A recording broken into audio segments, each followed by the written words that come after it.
घडामोडी घडलेल्या आहेत, त्या घडामोडीच्या नंतर मलाही खूप वेदना झालेल्या आहेत. कारण पप्पू कागदे साहेब आणि मी हे आम्ही एका कुटुंबातील सदस्यासारखं आमचं एक नातं आहे, जे राजकारणाच्या पलीकडचं आहे.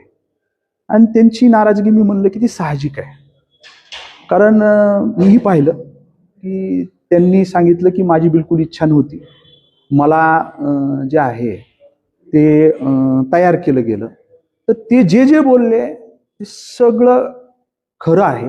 आणि त्यांना तयार करण्याचं काम मी आरक्षण ज्या दिवशी बीडचं अनुसूचित जाती जमाती महिलासाठी सुटलं त्या दिवशी दुपारी मला वाटतं काही ती सोडत झाली आणि मी त्यांना मतदारसंघामध्ये होतो. त्यांना मी फोन केला आणि त्यांना फोन करून म्हणलं, साहेब आपल्याला बिलकुल भेटायचंय आणि हे खूप चांगलं झालंय.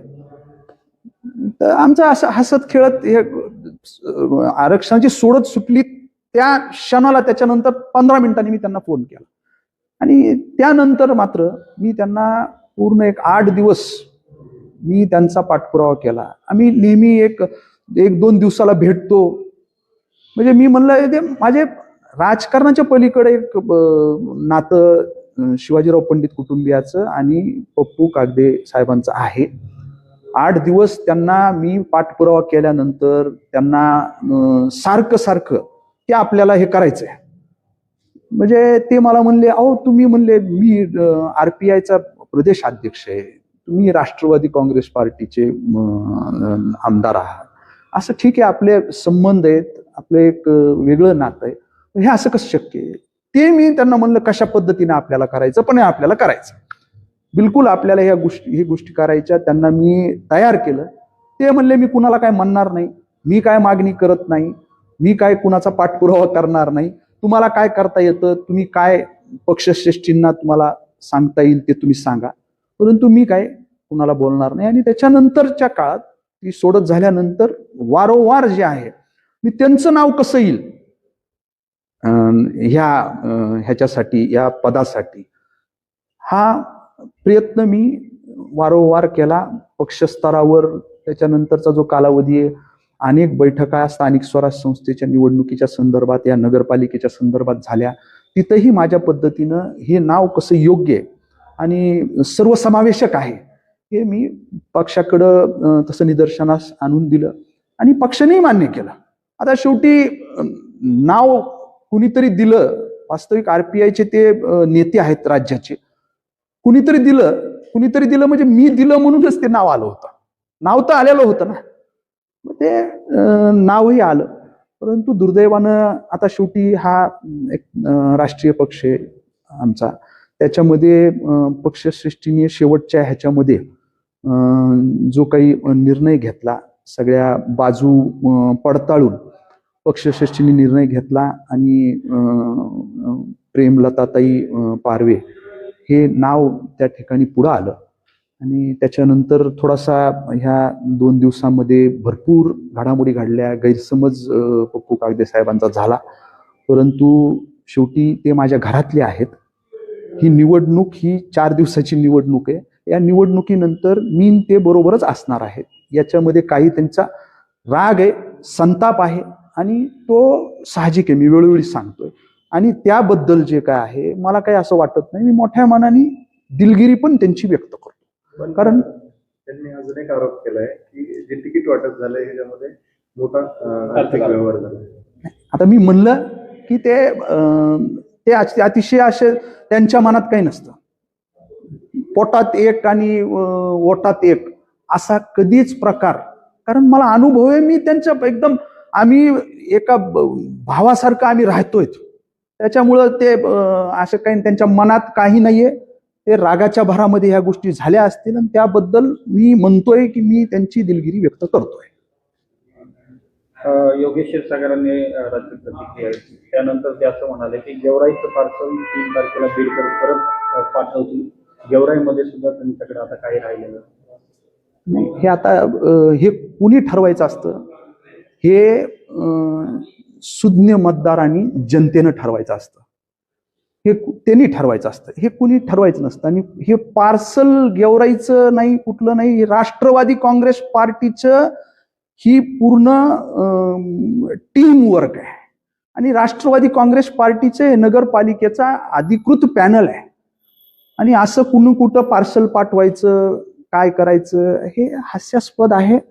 आणि मला असं वाटतं की गेल्या 25 वर्षापासून मी स्थानिक स्वराज संस्थेच्या माध्यमातून लोकांमधनं, लोकमतातनं मी निवडून येतोय. जिल्हा परिषदेच्या मी 4 निवडणुका लढवल्या. त्याच्यापैकी एक निवडणूक अशी होती की माझा 2 जिल्हा परिषद गटामध्ये हा उमेदवारी अर्ज होता. माझा अर्ज उमेदवार म्हणून 2 जिल्हा परिषद गटामध्ये, कारण एका ह्याच्यामधनं माझा उमेदवारी अर्ज टेक्निकली तो मला काढता आला नाही, विड्रॉल करता आला नाही. म्हणजे ती 2006ची गोष्ट आहे, 6-7ची. 2 ठिकाणी राहिला. मी दोन्ही ठिकाणाहून बहुमतानं त्या ठिकाणी निवडून आलो. स्थानिक स्वराज संस्था असन 19ला मी विधानसभेची निवडणूक लढवली. 19ला मला फार कमी अल्पमताने माझा पराभव झाला. परंतु कुठेही खचून न जाता परत लोकांशी आपली नाळ ती अतूटपणे जोडण्याचं काम केलं, लोकांपर्यंत गेलो. आणि 2024ला जे काय आहे, मला अतिशय मोठा जनतेचा कौल मला मिळालेला आहे. त्याच्यामुळं आतापर्यंत एकही जनतेतून निवडणूक लढून लोकांमधनं निवडून न आलेले व्यक्ती, ज्यांचा मला असं वाटतं की एक मागच्या ज्या 9 वर्षापूर्वी जे ही स्थानिक स्वराज संस्थेची निवडणूक, ही नगरपालिकेची निवडणूक झाली, या बीड नगरपालिकेच्या निवडणुकीमध्ये वार्डातला फॉर्म सुद्धा त्या ठिकाणी पुढाला होता. आणि आतापर्यंत एकदाही लोकमतातून जे लोक ज्यांना संधी मिळाली नाही, त्यांनी, मला असं वाटतं की जनतेच्या आशीर्वादानं मोठा कौल मिळालेल्या एका लोकप्रतिनिधीबद्दल, कार्यकर्त्याबद्दल अशा पद्धतीनं बोलणं हे कितपत योग्य आहे, हे येणाऱ्या 3 तारखेला आपली बीडची जनता असेल किंवा गेवराईची जनता असेल, ती मतदानातून दाखवून देईल. पप्पू कागदेंनी अजून एक आरोप केलाय, तुम्ही जो नगराध्यक्ष स्वतःच उमेदवार दिलाय, भ्रष्टाचारी आहे, 2-3 वेळेस निलंबित झाले आहे. नाही, आता हे बघा, आता त्यांनी ती प्रतिक्रिया तशी दिली आहे, त्यांचं तसं मत आहे. परंतु आमच्या मते जे काय आहे, त्या प्रेमलताताई पारवे यांचा वसा आणि वारसा हा वंजारे जे त्यांचे वडील होते, ते सुद्धा जनतेमध्ये काम करणारे लोकसेवकच त्या ठिकाणी ते होते. आणि त्यांनाही दलित मित्र म्हणून त्यांना तसं नावाजलं जायचं, त्यांना म्हणलं जायचं. त्यांचा वसा आणि वारसा पुढे चालवत असताना नायब तहसीलदार म्हणून सेवानिवृत्त झालेल्या या उच्च शिक्षित अशा उमेदवार राष्ट्रवादी काँग्रेस पार्टीनं दिलेल्या आहेत.